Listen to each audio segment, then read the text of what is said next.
Hi అండి, నమస్తే. Welcome back to Souji's cookies and blogs. ఎలా ఉన్నారు? అందరూ బాగున్నారా? సో చాలా ఇష్టంగా తినే బెండకాయ పకోడీ ఫ్రై ఎలా చేసుకోవాలో ఈ వీడియోలో అయితే చూపిస్తానండి. అదేనండి, పెళ్ళిళ్ళలో గట్ట వేస్తారు కదా బెండకాయ పకోడీ ఫ్రై. సో ఎలా చేసుకోవాలో చూపిస్తాను. సో ఇంతేనా అనుకుంటారు, అంత ఈజీగా చేసుకోవచ్చండి. ముందుగా 1 kg వరకు బెండకాయ ముక్కలను అయితే అలా చిన్నగా కట్ చేసుకోవాలండి. మరీ సన్నగా కాదు, మరీ పెద్దగా కాదు, అలా మీడియం సైజులో కట్ చేసుకొని ఒక మిక్సింగ్ బౌల్లో తీసేసుకొని అందులోకి 1 కప్పు వరకు శనగపిండి, అలాగే 1/2 కప్పు వరకు బియ్యం పిండిని వేసుకోవాలి. అలాగే కొంచెం సాల్ట్ని వేసుకొని సో పిండి మొత్తం కూడా ముక్కకి పట్టేలాగా కలుపుకోవాలండి. ఒక టిప్ అండి, సో బెండకాయ ముక్కలు ముందు రోజు నైటే కట్ చేసుకుంటే మనకి ముక్కకి జిగురు అన్నది ఉండదన్నమాట. సో అలా పొడి పొడిలాడుతూ ఉంటుందన్నమాట. సో అలా కలిపేసుకొని పక్కన పెట్టుకుని ఇప్పుడు డీప్ ఫ్రైకి సరిపడగా ఆయిల్ పోసుకొని ఆయిల్ హీట్ ఎక్కిన తర్వాత మనం ముందుగా కలిపి పెట్టుకున్నాం కదండి బెండకాయ ముక్కల్ని అందులోకి కొంచెం కొంచెంగా వేసేసుకోవాలి. వీడియో అయితే అసలు స్కిప్ చేయకుండా అయితే చూడండి. చాలా చాలా ఇష్టంగా తింటారు. అంత ఈజీగా చేసేసుకోవచ్చు, ఇంట్లోనే తయారు చేసుకోవచ్చు. సో మిస్ చేసుకోకుండా పిల్లలకి ఈ ప్రాసెస్లో చేసి పెట్టండి, చాలా ఇష్టంగా తింటారు. సో బెండకాయ ముక్కలు అలా క్రిస్పీగా అయ్యేంత వరకు కూడా వేయించుకొని పక్కకు తీసేసుకోవడమే.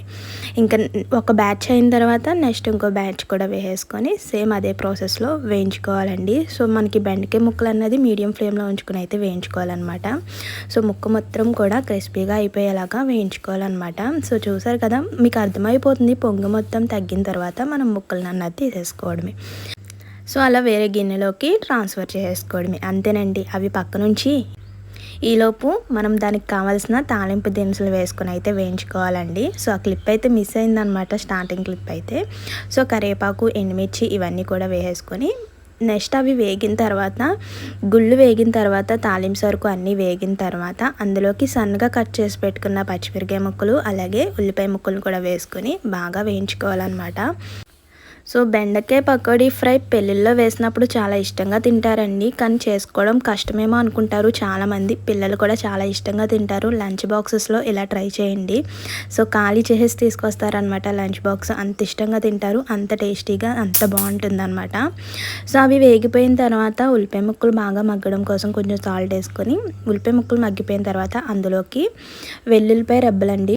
సో రెబ్బల కింద వేసుకోకుండా అలా చిన్న చిన్న ముక్కల కింద కట్ చేసుకొని వెల్లుల్లిపాయలను కూడా వేసుకొని సో అవి వేగిన తర్వాత అందులోకి ముందుగా వేయించి పెట్టుకున్న బెండకాయ ముక్కల్ని అందులోకి వేసుకోవాలి.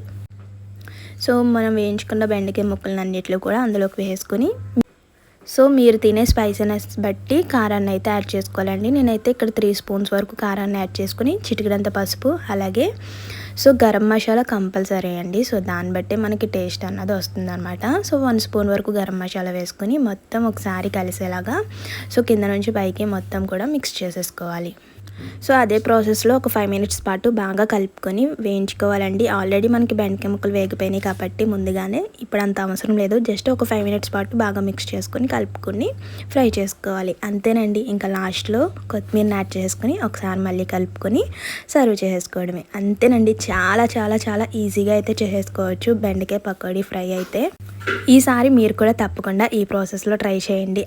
చాలా అంటే చాలా ఇష్టంగా తింటారండి. సో ఇంకా నెక్స్ట్ పప్పుచారులో కానీ సాంబార్లో కానీ సో ఇది సైడ్ డిష్గా చాలా చాలా అంటే చాలా టేస్టీగా ఉంటుంది. చూసారు కదా, చూస్తేనే అర్థమైపోతుంది. అంతే అన్నమాట, బెండకాయ పకోడీ ఫ్రై రెడీ అయిపోయింది.